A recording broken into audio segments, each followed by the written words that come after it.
जोहार नमस्कार। खबरें जो रहती हैं चर्चा में, खबरें जिस पर बातें होती रहती हैं, कुछ नवीनतम ताजा खास खबरों में से कुछ खबरों पर आइए नजर डालते हैं। देखिए 5 मिनट में 15 खबरें। पहले राष्ट्रीय सुर्खियां। 4 पीढ़ियों संग महाकुंभ पहुंचे मुकेश अंबानी, संगम में लगाई डुबकी। देश की सबसे बड़ी कंपनी रिलायंस इंडस्ट्रीज के चेयरमैन मुकेश अंबानी ने महाकुंभ में स्नान किया। उनके साथ उनकी 4 पीढ़ियां भी कुंभ नगरी पहुंची। उनकी मां कोकिलाबेन, बेटा बहू आकाश व श्लोका और अनंत व राधिका के साथ मुकेश अंबानी के पोते पोती पृथ्वी व वेदा भी प्रयागराज पहुंचे। बीजेपी का झुग्गी बस्ती अभियान, जिसने बदल दी दिल्ली की कहानी। अभियान से जुड़े 1 लाख से अधिक घर। दिल्ली विधानसभा चुनाव में बीजेपी ने एक ऐतिहासिक जीत दर्ज की। इस अभियान के तहत 346 झुग्गी बस्तियों को 253 क्लस्टर्स में विभाजित कर 950 बूथों पर विशेष रणनीति अपनाई गई। बीजेपी ने झुग्गी बस्तियों में जमीनी स्तर पर संपर्क बढ़ाया, जिससे चुनाव में जबरदस्त समर्थन मिला। फरवरी से राशन कार्ड धारकों को मिलेगा बड़ा फायदा। जाने क्या है नए रूल्स फटाफट। हर मंथ मुफ्त अनाज, चावल और गेहूं दिया जाएगा। 1000 की वित्तीय सहायता सीधे उनके बैंक खाते में। प्रति वर्ष 6 से 8 सब्सिडी वाले गैस सिलेंडर। बता दें, पहले 12 सिलेंडर देती थी कांग्रेस सरकार। मध्य प्रदेश के विधायक विक्रांत भूरिया को बनाया गया अखिल भारतीय आदिवासी कांग्रेस का अध्यक्ष। सभी ने दी बधाई। अब खबरें झारखंड की। आवेदन रिजेक्ट करने पर सीओ को बताने होंगे ठोस कारण। भू राजस्व मंत्री दीपक बिरू ने कहा कि अंचलों में तकनीकी कारणों का हवाला देकर रैयतों के आवेदनों को बेवजह रिजेक्ट करने पर चिन्हित सीओ पर अब कार्रवाई होगी। अंचलों में दाखिल खारिज संबंधित मामलों पर आवेदनों की अस्वीकृति या आपत्ति के कारणों को सीओ को 50 शब्दों में ठोस बातें लिखकर स्पष्ट कारण बताना अनिवार्य है। मंत्री ने कहा कि कई मॉडर्न रिकॉर्ड रूम से खतियान निकालने पर सही छपाई नहीं होती, खतियान फोटोकॉपी नहीं दिखता है।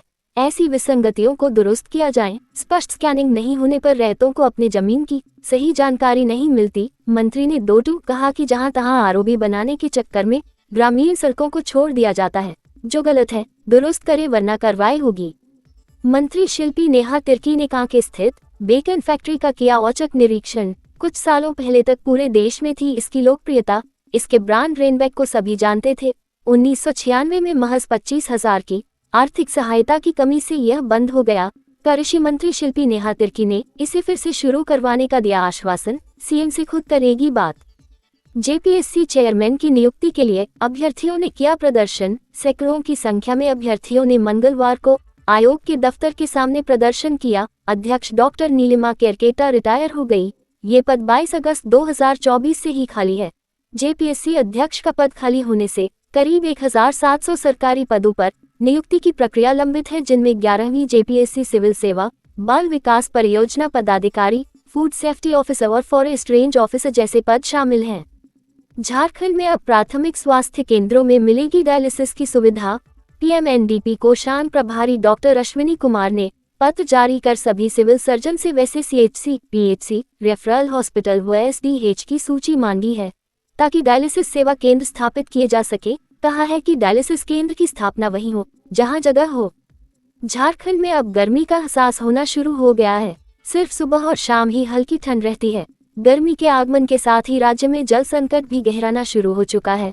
राज्य के 41,016 हैंडपंप खराब पड़े हैं। हालांकि राज्य सरकार में मंत्री योगेंद्र प्रसाद ने इन्हें ठीक करने के निर्देश भी दे दिए हैं।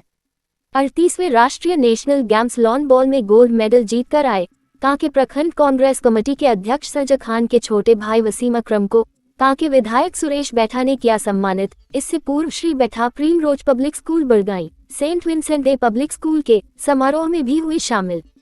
डोरंडा बाजार को उजाड़ने के विरुद्ध देवेंद्र नाथ महतो के नेतृत्व में आंदोलन करने का निर्णय। डोरंडा जनता बाजार झंडा चौक के समीप दुकानदारों का बैठक किया गया, जिसमें सर्वसम्मति से जेएलकेएम आंदोलनकारी नेता पूर्व प्रत्याशी रांची लोकसभा देवेंद्र नाथ महतो के नेतृत्व में बाजार बचाने के लिए चरणबद्ध आंदोलन करने का निर्णय लिया गया। ऑनलाइन धोखाधड़ी से बचाव पर जिला स्तरीय कार्यशाला का आयोजन। एसएसपी ने दिए महत्वपूर्ण सुझाव। ऑनलाइन फ्रॉड के बढ़ते मामलों के मद्देनजर रांची में उपायुक्त मंजुनाथ भजंत्री के नेतृत्व में कार्यशाला हुई। उपायुक्त ने राष्ट्रपति के आगमन को लेकर भी समीक्षा बैठक की। इसी मुद्दे पर जमशेदपुर के करीम सिटी कॉलेज में मंगलवार को एक जिला स्तरीय कार्यशाला का आयोजन किया गया। एसएसपी किशोर कौशल ने ऑनलाइन ठगी, साइबर अपराधों और डिजिटल फ्रॉड से बचने के उपायों पर विस्तृत जानकारी दी। विशेषज्ञों ने बताया कि साइबर अपराधी अक्सर नकली बैंक अधिकारी, लॉटरी जीतने की सूचना, केवाईसी अपडेट और अन्य बहानों से लोगों को ठगने का प्रयास करते हैं।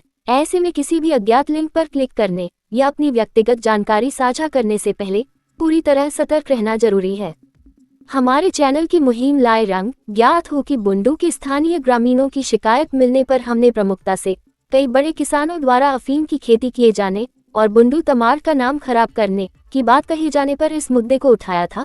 रांची पुलिस द्वारा ड्रोन के माध्यम से अवैध अफीम की खेती का हवाई सर्वेक्षण जिले के विभिन्न थाना क्षेत्रों की जा रही है तथा विनिष्टीकरण का कार्य करने के साथ साथ अतिरिक्त क्षेत्रों की पहचान की जा रही है। रांची के ग्रामीण एसपी सुमित अग्रवाल खुद इसका नेतृत्व कर रहे। कल तमाड़ प्रखंड के झग्गांव में अफीम की खेती पाई गई, जिसे नष्ट कर दोषी लोगों को हिरासत में लिया गया। हमारे चैनल के एक दर्शक जो अपना नाम नहीं उजागर करने कहे, उनकी निशानदेही पर रातू रोड पहाड़ी मंदिर के पास से गायब आदित्य श्रीवास्तव को खोज निकाला गया। आदित्य अपने घर वापस आ गया है। भाजपा प्रदेश अध्यक्ष बाबूलाल मरांडी ने सोशल मीडिया पर पोस्ट कर हेमंत सरकार पर निशाना साधा है। उन्होंने कहा है कि कल 11 तारीख हो जाएगी, लिहाजा वादे के अनुरूप प्रदेश की सभी बहनों के खाते में मैया सम्मान की राशि चली जानी चाहिए, लेकिन सरकार पिछले जनवरी माह की राशि का भी भुगतान नहीं कर पाई है। बाबूलाल मरांडी ने कहा है कि हेमंत सोरेन की एग्जाम कैलेंडर वाली घोषणा भी जुमला साबित हुई है। जेपीएससी अध्यक्ष की नियुक्ति नहीं हुई है। बुजुर्गों और विधवाओं का पेंशन लंबित है। गरीब आदिवासी परिवारों को राशन नहीं मिल रहा है। प्रदेश अध्यक्ष ने चेतावनी दी है कि हेमंत सरकार जन मुद्दों पर तुरंत पहल नहीं करती है तो भाजपा राज्यव्यापी आंदोलन करेगी। तो कैसी लगी आपको हमारी ये खबर, ये हमें कमेंट बॉक्स में लिखकर ज़रूर से बताएं और ऐसे ही नवीनतम ताज़ा अपडेट्स, खास खबरों से रूबरू बने रहने के लिए बने रहें हमारे संग। कैमरा के पीछे से मेरा सहयोग कर रहे अजय महतो, आनंद चौहान और युगल किशोर भगत के साथ मैं यजत पिंटू रांची।